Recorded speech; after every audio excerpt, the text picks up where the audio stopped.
sinasabay sila. Ang RG, pampatay sa cancer cell. Ang GL, pampigil sa pagdami ng cancer. Kaya sila ay magkasabay. Ano pa? Ang titerpenes ay anti-inflammatory. Anong ibig sabihin ng anti-inflammatory? Laban sa pamamaga. Kaya kayo, pag meron kayong arthritis, napakagandang mag-RGGL. Doon po ako napabilib sa DXN. Noong 2006, hindi po ako naniniwala sa herbs. Wala akong paniwala. Kasi kami mga doktor, masyadong paniwala sa aming kaalaman. Pagdating sa alternative medicine, hindi namin yan, hindi ko yan, sus, nako, ano ba yan? Kaya nga tawag, quack doktor daw, sir. Pero alam mo, nung panahon na yon, noong 2006, marami po akong medical problem. Nagpasimulang lumabas ang aking mga problema. Ang edad ko noon ay 37 years old pa lang. May arthritis, may high blood, mataas ang blood sugar. Lahat tinikman ko, gamot at erbo. Pero walang nag-obra. Walang umubra na tuloy-tuloy. O obra lang ng sandali, mawawala agad ang bisa. So, nung dumating ito, yung isang pasyente ko, nilapitan ako ng pasyente ko mismo, sabi niya, Doktor, try mo lang. Try mo lang RGGL. Sabi ko, ang dami ko na subukan, parang wala epekto. Kaya hindi ako naniniwala na. Sabi niya, Doktor, sige, ito na lang. Ito na lang. Wala namang mawawala sa'yo pag iyong i-try. Sabi ko, tama nga naman. Walang mawawala sa akin kung aking i-try. Kaya doon ako nasimula, nakilala ko yung DXN. Gumamit ako ng RGGL, himala. Himala. Sa loob ng 3 linggo. Sa loob ng 3 linggo na nag-DXN ako, RGGL lang nawala yung arthritis ko. Sabi ko, iba ito So, ni-research ko, ay totoo pala. Panlaban pala talaga ito sa arthritis. Ang titerpenes. Ngayon, tinuloy-tuloy ko siya. After 5 months, lumipas ang 5 buwan, nagtaka ako kasi ang aking blood pressure naging normal. Ba? Talaga? Naging normal ang blood pressure ko sa loob ng 5 buwan. At tinuloy-tuloy ko pa rin. At alam niyo po, after 9 months, na paggamit ng RGGL, yung aking timbang na 221 pounds, bumagsak sa 158 pounds.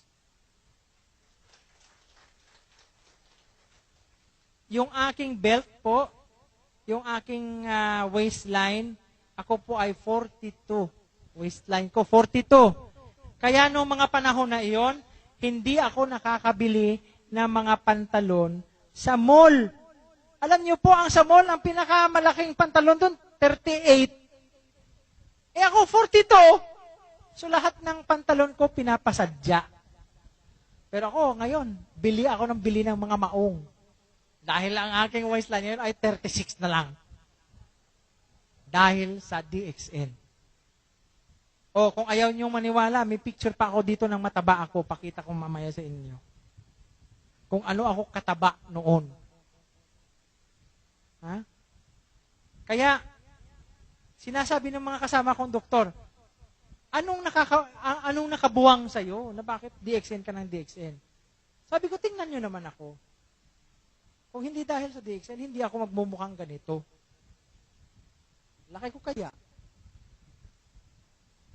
Kaya ngayon, sa aking linya, tuwa ako. 7 ang doktor under ko. 7 ang downline ko na doktor. Dahil lang dyan. Ang isa pa yung tiya ko. Alam mo yung tiya ko, nakakatuwa. Kasi yung pinsan ko na nurse, anak niya, yun ang nag-member sa DXN. Ngayon, pumunta ng Thailand. Doon na nagtatrabaho sa Thailand.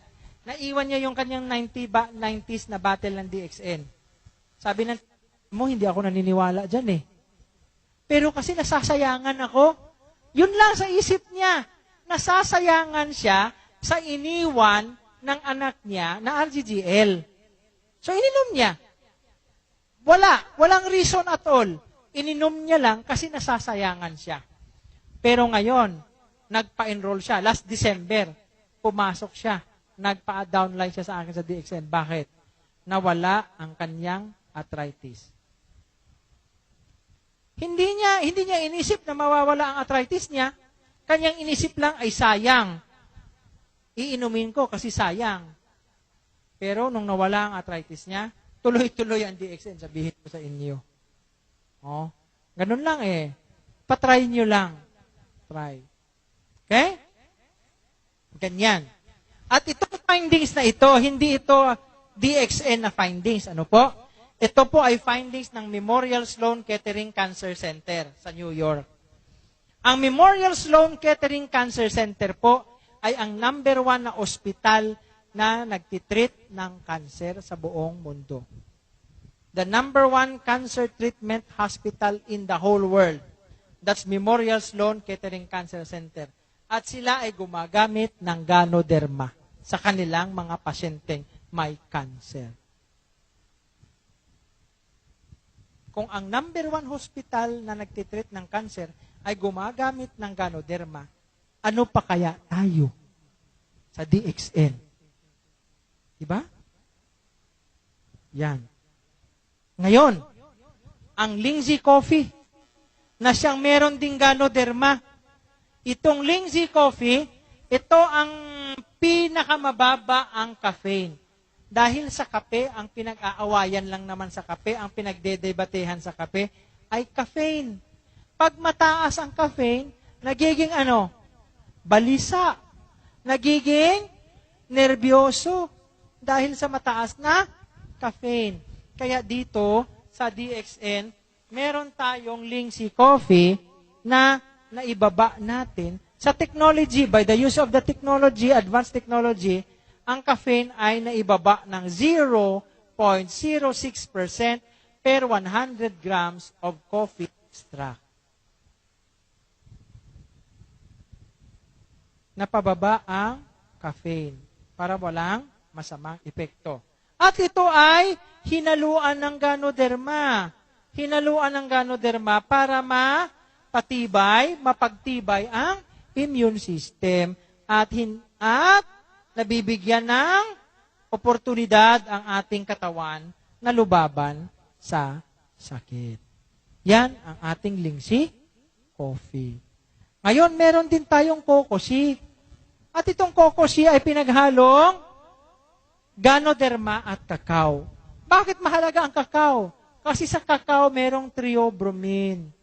At iyong theobromine na ito ang nagpapa-increase, nagpapataas, nagpapadami ng ating serotonin sa ating utak. Bakit ba kailangan mong mas mataas na serotonin sa utak?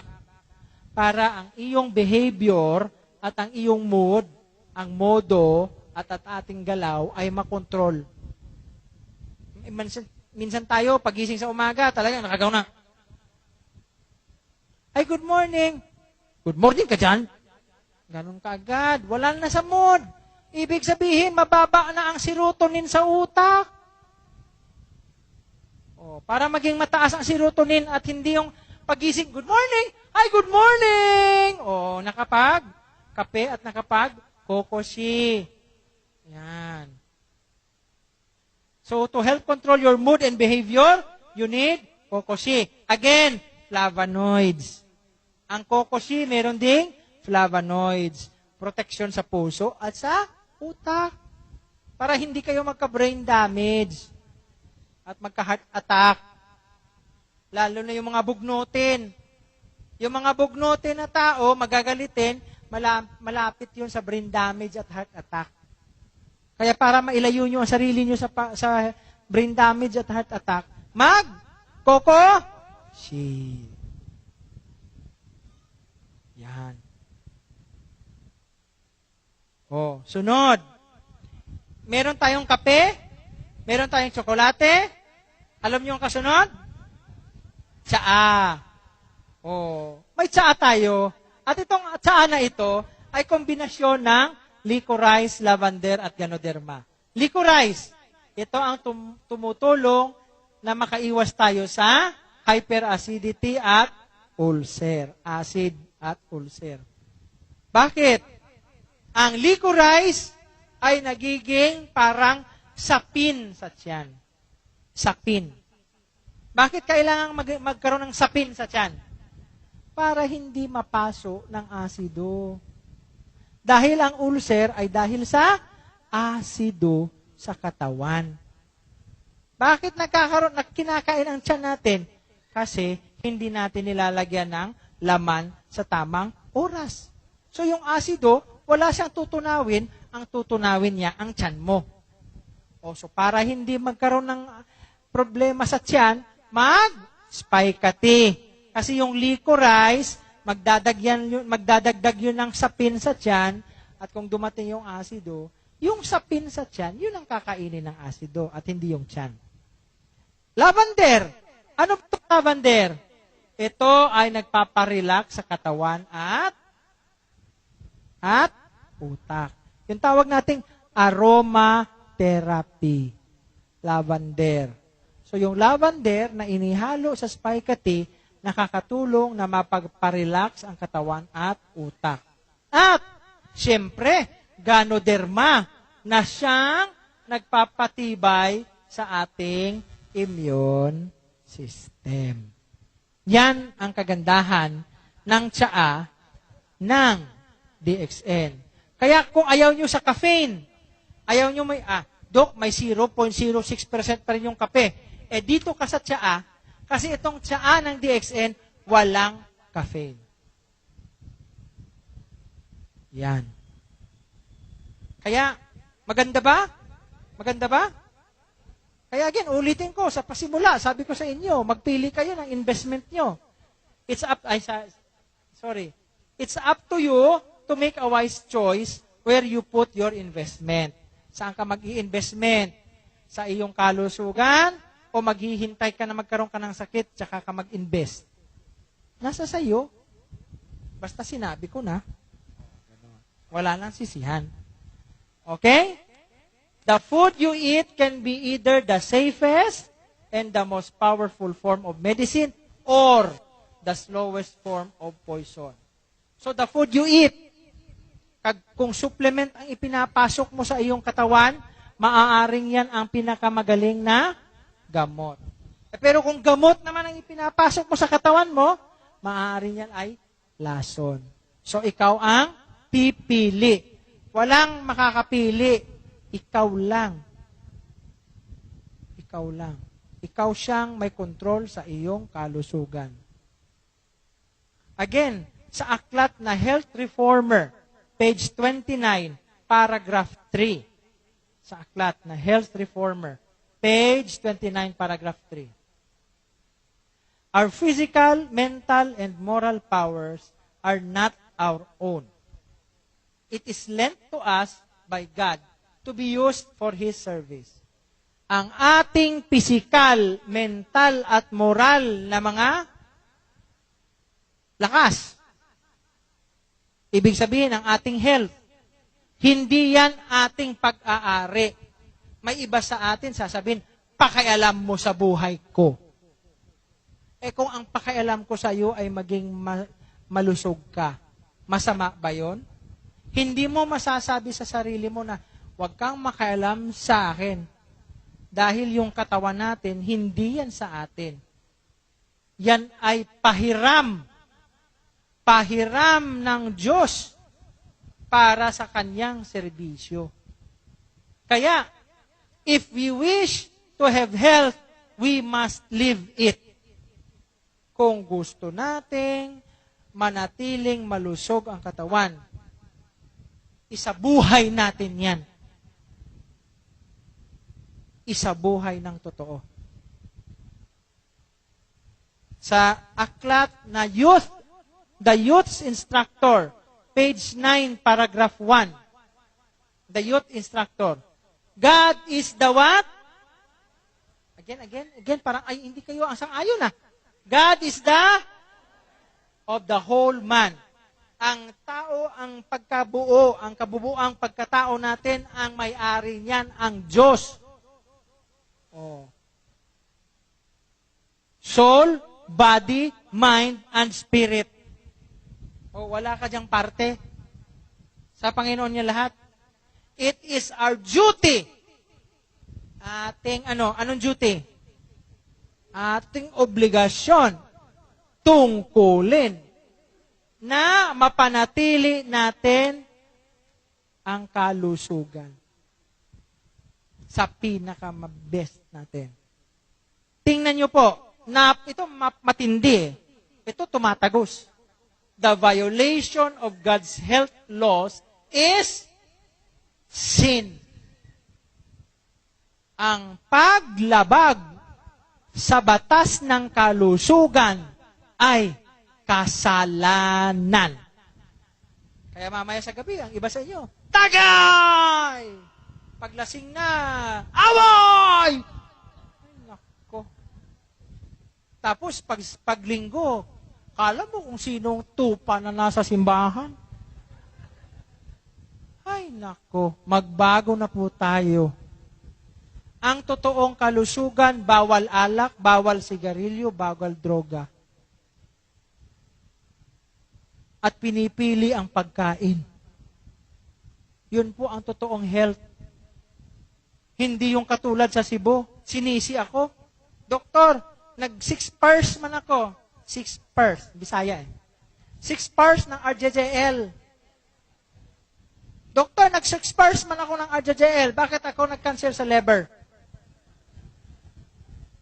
Siniko ng kanyang kapatid na babae. Siniko. Sabi, maniwala ka dyan, doktor. 6 pairs nga ng RGGL, araw-araw. Tapos, sandusen ng bote naman ng dry ice na beer. Gabi-gabi. Oh. Di cancer ng atay din ang labas. Ganun ang iba sa atin. Akala natin, nag-RGGL tayo. Safe na. Ay, mag-RGGL lang ako. Tuloy pa rin ang ligaya. Akala natin ganun? Hindi. Sabihin ko sa inyo, supplements ito, hindi ito gamot. Ang bisa nito, nasa sa pag-aalaga nyo rin ng inyong katawan. Okay? So, therefore, glorify God with your bodies. Oh?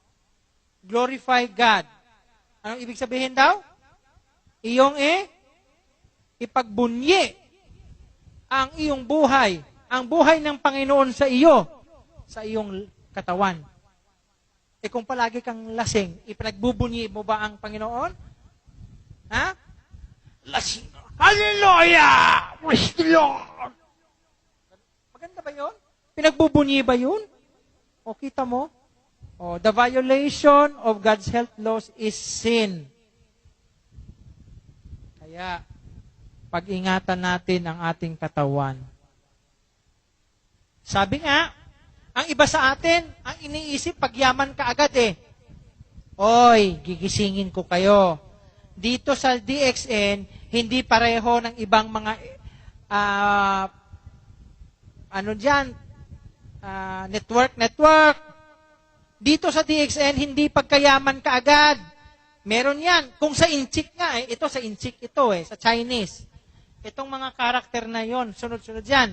Sabi Inchik, una health, sunod wealth, katapusan happiness. Hindi pwede health una. Iba atin, health una gusto health agad. Hindi, wealth agad. Dapat health. Kasi pag maingat ka sa iyong kalusugan, susunod ang kayamanan at susunod ang kaligayahan. Ganyan yan. Ganyan ang sunod-sunod. Kahit sa Chinese, ganyan ang sunod-sunod. Health, wealth, happiness. Hindi pwedeng wealth muna, tapos happiness, tsaka na health. Una health. Una ang health. Kaya, Sa DXN, we care more about your health more than your money. Dito sa DXN, ang tinuturo namin, kaya meron tayong product presentation para kayo ay maging healthy. At pag kayo ay healthy na, sa inyong katawan mismo, you will become a living testament.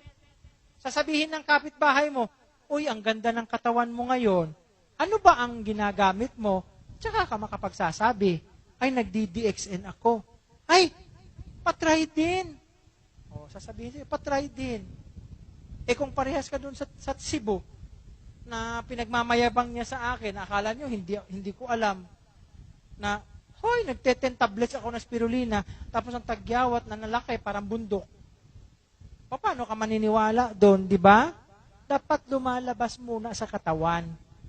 Hindi mo maipopromote ang DXN ng tama kung hindi nakikita sa iyong katawan. Ganyan po iyan. Kaya, let's do it the DXN way. Salamat, magandang hapon sa lahat.